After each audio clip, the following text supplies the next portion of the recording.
भक्तजनों, माताओं, बहनों, सादर जय श्री कृष्ण। हमारे YouTube चैनल में आप सभी का बहुत बहुत स्वागत है। मैं हूं आपके साथ आचार्य धर्मेंद्र शास्त्री। सबसे पहले आपको और आपके पूरे परिवार को रक्षाबंधन महापर्व की बहुत बहुत शुभकामनाएं और बधाइयां। भगवान श्री लक्ष्मी नारायण का भरपूर आशीर्वाद आपके जीवन पर सदैव बना रहे। आप सभी पूरे परिवार के साथ सुखी रहें, स्वस्थ रहें, व्यस्त रहें और मस्त रहें, निरंतर उन्नति तथा प्रगति को प्राप्त करते रहें। आज हम आपको बताने जा रहे हैं कि इस बार वर्ष 2022 में रक्षाबंधन का मुहूर्त कब रहेगा तथा श्रावण माह की पूर्णिमा तिथि कब रहेगी एवं पूर्णिमा के दिन भद्रा कब से कब तक रहेगी और राखी बांधने का शुभ मुहूर्त कब से कब तक रहेगा तथा रक्षाबंधन का सर्वोत्तम विधि विधान कैसा होना चाहिए। भाई और बहन का सबसे बड़ा और पावन तथा पवित्र यदि कोई त्योहार होता है तो वो रक्षाबंधन का त्योहार होता है। प्रत्येक भाई इंतजार करता है कि कब राखी का त्योहार आएगा और मेरी बहना मेरे घर आकर के मुझे राखी बांधेगी या फिर मैं अपनी बहन के घर जाकर के उनसे राखी बंधवाऊंगा। राखी का सबको बड़ी बेसब्री से इंतजार रहता है। चाहे बहन हो या भाई हो, सभी राखी के लिए बहुत उत्साहित रहते हैं। रक्षाबंधन निकट आ रहा है और सभी राखी की तैयारियों के लिए नए नए कपड़े खरीद रहे हैं और इधर उधर जाने की तैयारियां कर रहे हैं। सुंदर सुंदर राखियां भी बाजार में मिलती है और सभी राखी को लेकर के बड़े उत्साहित नजर आ रहे हैं। उत्साह होना भी चाहिए क्योंकि वर्ष में एक बार ही रक्षाबंधन का त्योहार आता है और इस त्योहार के दिन प्रत्येक बहन अपने भाई की कलाई पर राखी बांध करके उसकी रक्षा की कामना करती है तथा सभी भाई अपनी अपनी बहन की रक्षा का वचन रक्षाबंधन के दिन लेते हैं एवं अपनी बहन को अपनी श्रद्धा, भक्ति और हैसियत के अनुसार उपहार भी प्रदान करते हैं। वैसे तो पूर्णिमा प्रत्येक माह में आती है, लेकिन श्रावण माह के शुक्ल पक्ष की जो पूर्णिमा होती है उस दिन रक्षाबंधन का महापर्व मनाया जाता है और इस दिन श्रावण माह का समापन भी किया जाता है। जो पूरे माह का अनुष्ठान करते हैं, पूजन पाठ करते हैं, उनका समापन श्रावण माह की श्रावणी पूर्णिमा के दिन ही किया जाता है। इसे नारायणी पूर्णिमा के नाम से भी जाना जाता है और इस दिन जो यज्ञोपवीत धारण करते हैं, ऐसे ब्राह्मण लोग या अन्य क्षत्रिय, वैश्य इत्यादि जो यज्ञोपवीत धारण करते हैं, वो पूरे वर्ष जाने अनजाने में जो भी यज्ञोपवीत के दौरान पाप दोष हो जाते हैं, उन सभी के प्रायश्चित्त के लिए श्रावणी का कर्म भी संपन्न करते हैं।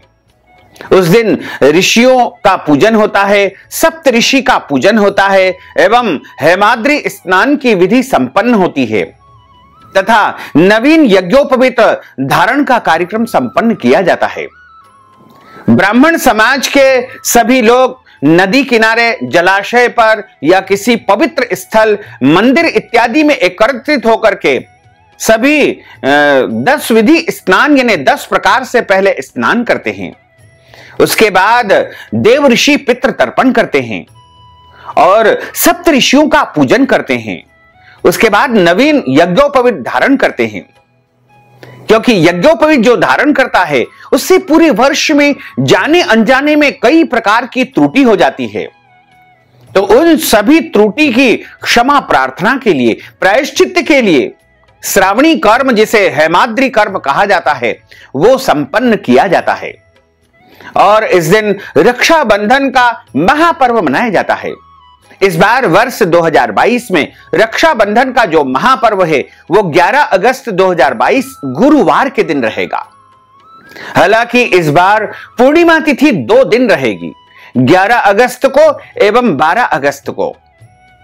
यानी 11 अगस्त शुक्रवार को जो है पूर्णिमा मध्याह्न व्यापिनी है, चंद्रोदय व्यापिनी है। क्योंकि पूर्णिमा तिथि का आरंभ 11 अगस्त 2022 गुरुवार को सुबह 10:38 से हो जाएगा 11 अगस्त को 10:38 से पूर्णिमा लग जाएगी, जो कि 12 अगस्त 2022 शुक्रवार को सुबह 7:05 तक पूर्णिमा तिथि रहेगी। पूर्णिमा तिथि के दौरान ही रक्षाबंधन का कार्य संपादित किया जाता है। हमारे धर्म ग्रंथों और पुराणों में लिखा हुआ है कि भद्रायाम द्वैन कर्तव्यम श्रावणी फाल्गुनी तथा। इसका अर्थ यह है कि भद्रा काल में दो कर्म बिल्कुल नहीं करना चाहिए। पहला कर्म होता है श्रावणी, यानी रक्षाबंधन का महापर्व भद्रा काल में नहीं मनाना चाहिए।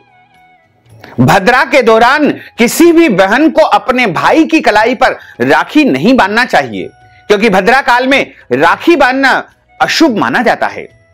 इससे भाई अथवा बहन के जीवन पर कोई संकट आ सकता है, कोई विपत्ति आ सकती है। इसलिए सभी बहनें इस समय को नोट करके रखें, ध्यान में रखें कि भद्रा के समय में आपको राखी बिल्कुल नहीं बांधना है। तो इस बार 11 अगस्त 2022 को जैसे ही पूर्णिमा आरंभ होगी, सुबह 10:38 से उसी समय से भद्रा भी लग जाएगी। चूंकि पूर्णिमा में ही राखी बांधना है और उसी समय से भद्रा भी आरंभ हो जाएगी, जो कि देर रात यानी 11 अगस्त की रात को 8:52 तक भद्रा चलेगी और 8:52 पर भद्रा समाप्त हो जाएगी। जैसे ही भद्रा समाप्त हो यानी 11 अगस्त 2022 गुरुवार को रात को 8:52 पर भद्रा समाप्त होगी, और जैसे ही भद्रा समाप्त हो वैसे ही राखी बांधने का शुभ मुहूर्त आरंभ हो जाएगा, जो कि देर रात तक चलेगा। तो आप सभी ध्यान दें कि पूरे दिन आपको राखी नहीं बांधना है।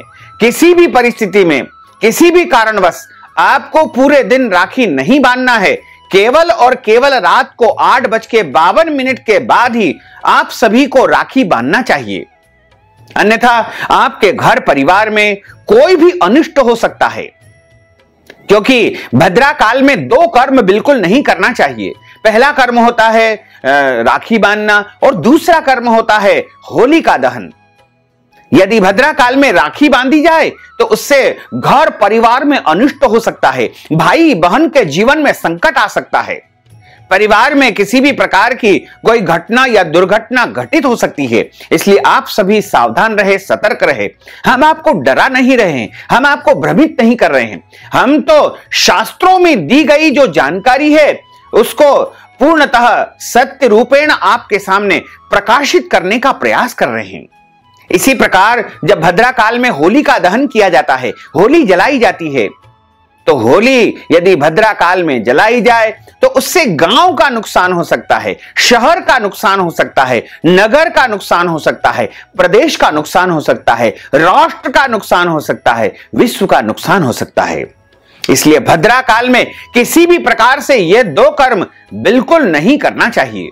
भद्रा एक प्रकार की राक्षसी है और उसकी काल में, उसकी समय में किसी भी प्रकार का ये जो कर्म बताए गए हैं वो बिल्कुल आपको नहीं करना है। तो आप यदि रक्षाबंधन का त्योहार मनाते हैं तो आपको केवल और केवल 11 अगस्त 2022 को गुरुवार को रात्रि 8:52 के बाद ही राखी बांधना चाहिए। वैसे तो राखी का जो त्योहार है वो पूर्णिमा से लेकर जन्माष्टमी तक आप मना सकते हैं, बांध सकते हैं, उसका कोई दोष नहीं है। अगले दिन भी आप राखी बांध सकते हैं। निरंतर जन्माष्टमी तक राखी बांधने का कार्य निरंतर चलता रहता है। लेकिन चतुर्दशी तिथि में भी आप राखी बांधने का प्रयास बिल्कुल न करें। सुबह 10:38 तक चतुर्दशी तिथि रहेगी। चतुर्दशी को हमारे शास्त्रों में रिक्ता तिथि मानी गई है। इसलिए आप सुबह के समय भी राखी बिल्कुल न बांधे, पूरे दिन राखी न बांधे। केवल 11 अगस्त को जब सूर्यास्त हो जाएगा उसके बाद 8:52 से राखी बांधने का मुहूर्त आरंभ होगा, जो कि देर रात तक चलेगा। उसके बाद आप अगले दिन बांध सकते हैं, उसके अगले दिन बांध सकते हैं, यानी निरंतर आप जन्माष्टमी तक राखी बांधने का कार्य कर सकते हैं। लेकिन भद्रा काल में किसी भी परिस्थिति में आपको राखी बिल्कुल नहीं बांधना है। अगर आप व्रत की पूर्णिमा मानते हैं तो वो भी 11 अगस्त को रहेगी और श्रावण माह का समापन भी वैसे तो 11 अगस्त को ही हो जाएगा। लेकिन आप चाहें तो 12 अगस्त को भी पूजन पाठ इत्यादि कर्म कर सकते हैं। श्रावण का समापन आप 12 अगस्त को भी कर सकते हैं, क्योंकि उस दिन सुबह 7:05 तक पूर्णिमा तिथि रहेगी, यानी सूर्योदय व्यापिनी पूर्णिमा 12 अगस्त को रहेगी। वहीं 11 अगस्त को मध्याह्न व्यापिनी, अपराह्न व्यापिनी तथा चंद्रोदय व्यापिनी पूर्णिमा रहेगी। तो सबसे अधिक पूर्णिमा तिथि 11 अगस्त को रहेगी और 12 अगस्त को सुबह 7:05 तक ही पूर्णिमा तिथि रहेगी। तो आप यदि स्नान दान की पूर्णिमा मानना चाहते हैं तो आप 12 अगस्त को भी मान सकते हैं, उसका कोई दोष नहीं है। पूर्णिमा के दिन व्रत यदि आप करते हैं तो 11 अगस्त को करें, और रक्षाबंधन के दिन भाई बहन यदि व्रत रखते हैं तो वो भी 11 अगस्त को ही रखें। और भाई बहन के लिए शुद्ध भोजन तैयार करें, और उसके बाद शाम के समय यानी रात को 8:52 पर जैसे ही भद्रा समाप्त हो वैसे ही एक चौकी की स्थापना करें, यानी एक पटा रखे और ऐसा रखे कि भाई का मुंह जो है पूर्व अथवा उत्तर दिशा की तरफ रहे, लेकिन प्रयास करें कि भाई का मुंह पूर्व दिशा की ओर होना चाहिए, या फिर भाई का मुंह आप चाहें तो पश्चिम दिशा में भी रख सकते हैं। पूर्व पश्चिम एक दूसरे का मुंह रहे, ऐसा आपको प्रयास करना चाहिए। और उसके बाद भाई का मस्तक जो है खुला नहीं होना चाहिए। पुराने जमाने में, प्राचीन काल में जब राखी भाई बंधवाते थे तो सर के ऊपर टोपी धारण करते थे। आज के समय में सर खाली नहीं रखा जाता है, आप सर के ऊपर रुमाल रख सकते हैं, एक दुपट्टा रख सकते हैं, या फिर कुछ आपके पास नहीं है तो केवल हाथ भी आप सर के ऊपर रख सकते हैं। यानी खुले सिर न तो राखी बंधवाना है न ही राखी बांधना है। बहन भी ध्यान रखे कि अपने सिर को ढक कर ही उनको राखी बांधना चाहिए। और राखी बांधने के लिए बहन एक सुंदर थाली तैयार करे। थाली के अंदर आपको रोली यानी कुमकुम रखना है, थोड़ा सा चंदन भी पीला आप रख लीजिएगा, हल्दी रख लीजिएगा, और आपके पास यदि केसर उपलब्ध है तो वो भी आप रख लीजिएगा, तथा चावल उसमें रख लीजिएगा जिन्हें हम अक्षत कहते हैं। चावल टूटे फूटे बिल्कुल नहीं होना चाहिए। एक नारियल उसमें आप रख लीजिएगा, नारियल सूखा नहीं होना चाहिए, नारियल पानी वाला ही इस दिन उपयोग करना चाहिए। तथा थाली में शुद्ध घी का दीपक रखें, और दीपक की जो बत्ती है वो गोल बत्ती वाला दीपक आपको रखना है। शुद्ध घी का, गाय के घी का दीपक यदि आप रखेंगे तो अति उत्तम रहेगा। मिठाई यदि आप बाजार से लाते हैं तो ठीक है, घर में भी आप मिठाई तैयार कर सकते हैं। शुद्ध मिठाई आप तैयार करके रखें, और उसके बाद एक जल का लोटा भी आपके पास आपको रखना है। और रक्षाबंधन जो राखी बांधने के लिए आप राखियां लाई है वो भी थाली के अंदर आपको रख लेना चाहिए। सबसे पहले भाई के मस्तक पर बहन तिलक लगाए। तिलक हमेशा अंगूठे के माध्यम से आपको लगाना है, और यदि बहन छोटी है और भाई बड़ा है तो वो अनामिका उंगली से भी अपने भाई को तिलक लगा सकती है, या फिर अंगूठे से भी लगा सकती है, क्योंकि बहन तो कन्या स्वरूप है और प्रत्येक कन्या चाहे बड़ा हो या छोटा हो उन सबको आशीर्वाद प्रदान कर सकती है। तिलक लगाने के बाद उसके ऊपर अक्षत लगाएं, थोड़ी सी हल्दी भी लगा दे, केसर भी लगा दे, थोड़ा सा चंदन भी उसके ऊपर आपको लगा लेना चाहिए, या फिर रोली में आप हल्दी, चंदन और केसर मिला करके उसका भी तिलक अपने भाई को लगा सकते हैं। उसके ऊपर अक्षत लगाएं, और अक्षत लगाने के पश्चात भाई के हाथ में एक नारियल आपको पानी वाला रखना है। उसके साथ कुछ दक्षिणा, सिक्का या रुपया आपको रख देना चाहिए, और भाई के सीधे हाथ में राखी बांधना है। ध्यान रखें, जो राखी आप बांधते हैं उसमें कम से कम 5 गठाने आपको लगा देना चाहिए, और उसके बाद भाई का मुंह मीठा करवाएं।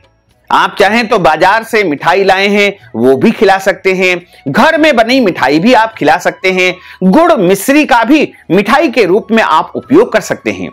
मिठाई खिलाने के बाद में दीपक को आपने जो प्रज्वलित किया है, गोल बत्ती वाला शुद्ध घी का दीपक आप तैयार करें और उससे अपने भाई की आरती उतारें। आरती उतारने के बाद में जो जल का लोटा है उससे आरती का शीतलीकरण करें और भाई के दोनों तरफ आपको जल छोड़ना चाहिए। उसके बाद भाई अपनी बहन को अपनी श्रद्धा भक्ति अथवा हैसियत के अनुसार कुछ भी दान पुण्य कर सकते हैं।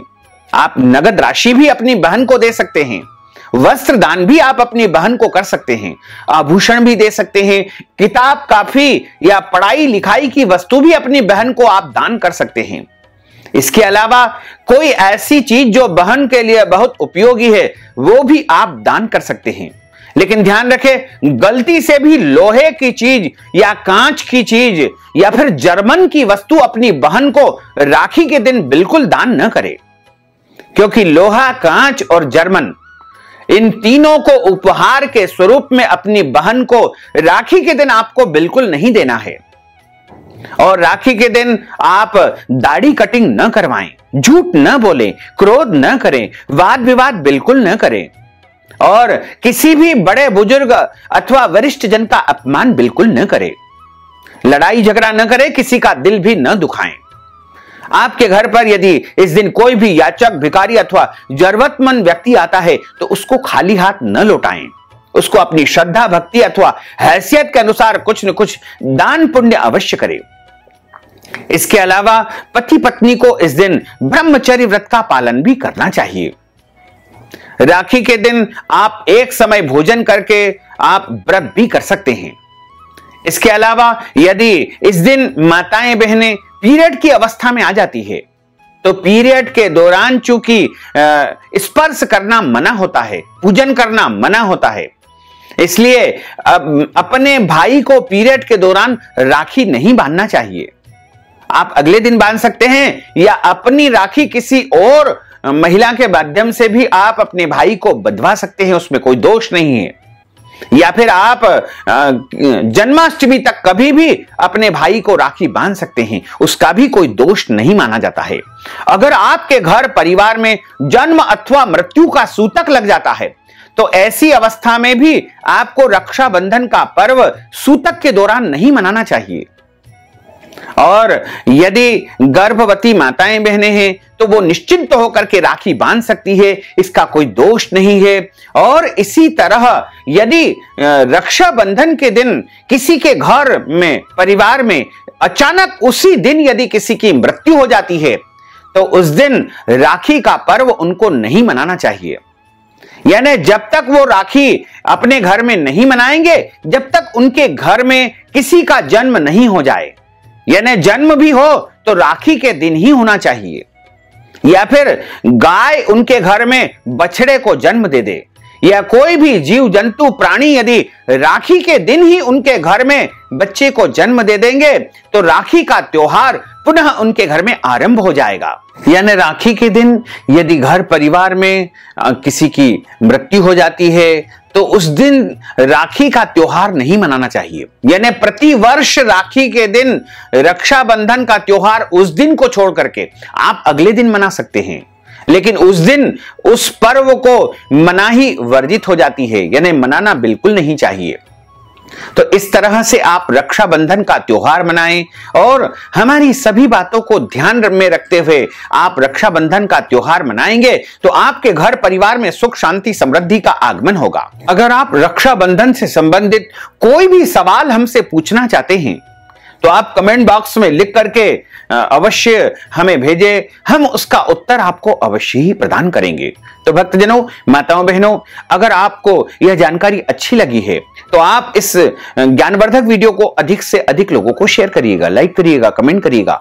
और यदि अभी तक आपने सब्सक्राइब नहीं किया है तो अभी और इसी समय सब्सक्राइब अवश्य कर लीजिए। आपको और आपके पूरे परिवार को सादर जय श्री कृष्ण, सादर धन्यवाद।